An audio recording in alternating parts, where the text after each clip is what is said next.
ഡ്രൈവറുടെ അറ്റൻഷൻ കിട്ടത്തക്ക രീതിയിൽ കൈ ഉയർത്തി നടക്കുക, വാഹനത്തിൻ്റെ തൊട്ട് ഫ്രണ്ടിൽ കൂടെ നടക്കരുത്. ഓക്കെ, ഇത്തരത്തിൽ വാഹനത്തിൻ്റെ ഫ്രണ്ടിൽ കൂടെ ക്രോസ് ചെയ്യുമ്പോൾ വളരെയധികം ശ്രദ്ധിക്കണം. ഒരിക്കലും വാഹനത്തിൻ്റെ മുൻഭാഗത്തുകൂടി കടന്നു പോകരുത്. വാഹനത്തിൻ്റെ മുൻഭാഗം ഒരു ബ്ലൈൻഡ് സ്പോട്ടാണ്, ഡ്രൈവർക്ക് കാണില്ല. അപ്പോൾ എങ്ങനെ നടന്നു പോകണമെന്ന് പറഞ്ഞു കഴിഞ്ഞാൽ നമ്മൾ നടക്കുകയാണെങ്കിൽ ഇങ്ങനെ നടക്കണം. അതുമാത്രം അത്രയും ദൂരെ കൂടെ നടക്കരുത്, അടുത്ത് നടക്കരുത്, കുറച്ച് ദൂരെ കൂടെ നടക്കുക. കൈ ഇങ്ങനെ പൊക്കി നടക്കുക. ഇനി ഇവിടെ എത്തിക്കഴിഞ്ഞാൽ കൈ ഈ രീതി പിടിക്കുക. മനസ്സിലായില്ലേ? നമ്മൾ ബോഡി ഇങ്ങനെ വരല്, നമ്മൾ വണ്ടിയുടെ ഫ്രണ്ട് വശം കവർ ചെയ്യുമ്പം കൈ ഇങ്ങനെ അങ്ങോട്ട് വരിക. ഇപ്പോൾ ഇൻ കേസ് ഒരു വാഹനം അവിടെ നിന്ന് വരുവാണെന്നുണ്ടെങ്കിൽ ആ വാഹനം നമ്മുടെ കയ്യിലായിരിക്കും തട്ടുന്നത്. മനസ്സിലായി? അതേസമയം നമ്മൾ ബോഡി മുന്നോട്ട് വെച്ച് കഴിഞ്ഞാൽ തട്ടാനുള്ള സാധ്യത ബോഡിയിലാണ്. സോ നമ്മൾ നടക്കുമ്പോൾ ഡ്രൈവറുടെ അറ്റൻഷൻ കിട്ടത്തക്ക രീതിയിൽ കൈ ഉയർത്തി നടക്കുക, വാഹനത്തിൻ്റെ തൊട്ട് ഫ്രണ്ടിൽ കൂടെ നടക്കരുത്. ഓക്കെ, മനസ്സിലായോ? അപ്പോൾ ബാക്കി അദ്ദേഹത്തിന് പറഞ്ഞു കൊടുക്കാം. പലപ്പോഴും വണ്ടി നിർത്തിക്കഴിഞ്ഞാൽ നിങ്ങൾ ഒരുപക്ഷെ എന്തെങ്കിലും സ്റ്റാറ്റസ് നോക്കാൻ അല്ലെങ്കിൽ ഒരു കോൾ വിളിക്കാൻ വേണ്ടി നിർത്തിയിട്ടിരിക്കുമ്പോൾ മൊബൈൽ ഇത്തരത്തിൽ എടുക്കാറുണ്ട്. അപ്പോൾ സറൗണ്ടിങ്സിലുള്ള നിങ്ങളുടെ അറ്റൻഷൻ മാറും. അപ്പോൾ നിങ്ങൾ പെട്ടെന്ന് ബെല്ലടിക്കുമ്പോൾ വാഹനം മുന്നോട്ടെടുക്കാനുള്ള ഒരു ടെൻഡൻസി ഉണ്ട്. ആ സമയത്ത് ഈ ഫ്രണ്ടിൽ ആരെങ്കിലും പാസ് ചെയ്തതെന്ന് നിങ്ങൾ അറിയില്ല. അപ്പോൾ നിങ്ങൾ സറൗണ്ടിങ്സ് ഒന്നുകൂടെ നോക്കുക.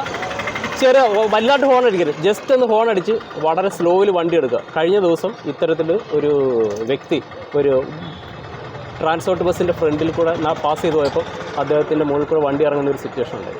അപ്പോൾ അതുണ്ടാകാതിരിക്കാൻ വേണ്ടിയിട്ട് ഒരു അവയർനെസ്സിന് വേണ്ടിയിട്ടാണ് ഇത് പറഞ്ഞു തരുന്നത്.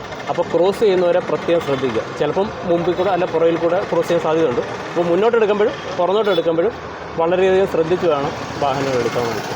അതുപോലെ വിശേഷിച്ച് സീബ്ര ക്രോസിങ്ങിൽ പ്രത്യേകം ശ്രദ്ധ കൊടുക്കുക.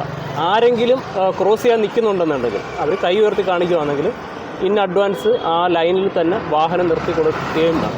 ഓക്കെ, അപ്പോൾ ആ ഒരു അവയർനെസ്സിന് വേണ്ടിയിട്ടാണ് ഈ വീഡിയോ ചെയ്തത്. ശരി, ഇപ്പോൾ ഇതൊരു അവയർനെസ്സിൻ്റെ ഭാഗമായിട്ട് നമ്മളൊരു വീഡിയോ ചെയ്യുകയാണ്. കഴിഞ്ഞ ദിവസം ഒരു KSRTC ബസ്സിൻ്റെ ഫ്രണ്ടിൽ കൂടെ നടന്നു പോയ ഒരാൾ ആ ബസ് തന്നെ കയറി മരിച്ചു. കാരണം ഏറ്റവും ഫ്രണ്ടിൽ കൂടെയാണ് വന്നത്, നിങ്ങൾക്ക് കാണാൻ കഴിയില്ല. അപ്പോൾ ഈ വാഹനത്തിനെ സംബന്ധിച്ചിടത്തോളം ബ്ലൈൻഡ് സ്പോട്ട് എന്ന് പറയുന്ന ഒരു സംഗതിയുണ്ട്. നമ്മുടെ ഈ ബ്ലൈൻഡ് സ്പോട്ട് ഒഴിവാക്കാൻ വേണ്ടിയിട്ടാണ് ഈ വാഹനത്തിൽ മിറർ ഉപയോഗിക്കുന്നത്. 2 ടൈപ്പ് മിറർ ഉപയോഗിക്കുന്നുണ്ട്. ഇതിനെ കോൺവെക്സ് മിറർ എന്ന് പറയും, സെൻട്രലിലെ മിറർ പാരാബോളിക് മിറർ എന്ന് പറയും. അപ്പോൾ ഈ 3 മിററോടെ നോക്കിയിട്ടാണ് ഒരു ഡ്രൈവർ ഈ ബ്ലാക്ക് സ്പോട്ട് അനലൈസ് ചെയ്യുന്നത്. പക്ഷേ എന്നിരുന്നാലും ഇതിൽ കിട്ടാത്ത കുറേ വ്യൂസ് ഉണ്ട്. ഇപ്പം നമുക്കാണ്ട് ഈ ആൾക്കാരെ നമ്മളിവിടെ അറേഞ്ച് ചെയ്ത് നിർത്തിയിരിക്കുകയാണ്. ഇത്രയും പേരെ അറേഞ്ച് ചെയ്ത് നിർത്തിയേക്കുന്നവരെ കണ്ണാടി കൂടെ കാണാൻ പറ്റുന്നുണ്ടോ? കാണാൻ പറ്റുന്നില്ല. അപ്പോൾ ഒരു ഡ്രൈവർ വാഹനം നിർത്തിയ പൊസിഷനിൽ നിന്ന് ലെഫ്റ്റിലോട്ടോ റൈറ്റിലോട്ടോ മുൻപോട്ടോ എങ്ങോട്ടെങ്കിലും എടുക്കുമ്പം നമ്മൾ ഈ ബ്ലൈൻഡ് സ്പോട്ടിനെ പറ്റി അവെയർ ആയിരിക്കണം.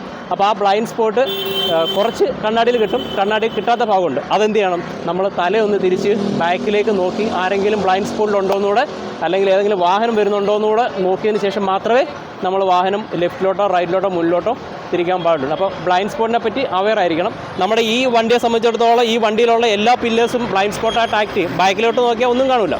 അപ്പോൾ കാറിനെ സംബന്ധിച്ചിടത്തോളം ആകുമ്പോൾ അതിൻ്റെ A പില്ലർ, B പില്ലർ, പിന്നെ ബാക്കിലോട്ട് നോക്കുമ്പോൾ നമ്മുടെ കാഴ്ച തടസ്സപ്പെടുത്തുന്നതെല്ലാം ബ്ലൈൻഡ് സ്പോട്ടാണ്. അപ്പം ഈ ബ്ലൈൻഡ് സ്പോട്ടിനെ പറ്റി ഒരു അവെയർ ആയിരിക്കണം.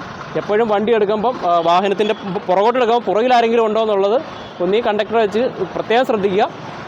ഫ്രണ്ട് വശത്തൂടെ ആരെങ്കിലും പോകുന്നുണ്ടോ എന്നുള്ളത് ശ്രദ്ധിക്കുക. അതിന് നമുക്ക് ഒരു ആഡഡ് സേഫ്റ്റി എന്നുള്ള രീതിയിൽ ഇതിൻ്റെ ഫ്രണ്ടിലൊരു ഗ്ലാസ് ഫിറ്റ് ചെയ്യാം. അത് എല്ലാ വാഹനങ്ങളും അങ്ങനെ ഫിറ്റ് ചെയ്യുന്നത് നല്ലതായിരിക്കും. വലിയ വാഹനങ്ങൾ, ബ്ലൈൻഡ് സ്പോട്ട് കൂടുതലായിട്ടുള്ള വാഹനങ്ങൾ അങ്ങനെ ഫിറ്റ് ചെയ്യുന്നത് നല്ലതായിരിക്കും.